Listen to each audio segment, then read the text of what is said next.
America అధ్యక్షుడు Donald Trump కీలక ప్రకటన చేశారు. హర్మూజ్ జలసంధిని శాశ్వతంగా ఓపెన్ చేస్తున్నందుకు చైనా చాలా సంతోషంగా ఉందని ట్రంప్ పేర్కొన్నారు. చైనాతో పాటు ప్రపంచ దేశాల శ్రేయస్సు కోసమే తాను ఈ నిర్ణయం తీసుకున్నట్లు స్పష్టం చేశారు.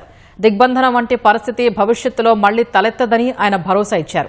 ఈ సందర్భంగా చైనాతో కుదిరిన ఓ కీలక ఒప్పందాన్ని ట్రంప్ బహిర్గతం చేశారు. ఇకపై ఇరాన్కు ఎలాంటి ఆయుధాలు పంపబోమని చైనా అంగీకరించిందని ఆయన తెలిపారు. మరికొన్ని వారాల్లో తాను చైనాలో పర్యటించనున్నట్లు ట్రంప్ వెల్లడించారు. తాను అక్కడికి వెళ్లగానే చైనా అధ్యక్షుడు జిన్పింగ్ తనకు ఆత్మీయ ఆలింగనం ఇస్తారని పేర్కొన్నారు. తామిద్దరం చాలా తెలివిగా అద్భుతంగా కలిసి పనిచేస్తున్నామని సంతోషం వ్యక్తం చేశారు. పోట్లాడుకోవడం కంటే ఇలా కలిసి పనిచేయడం ఎంతో మెరుగైంది కాదా అని ప్రశ్నించిన ట్రంప్ చివర్లో పరోక్షంగా ఒక గట్టి హెచ్చరిక జారీ చేశారు.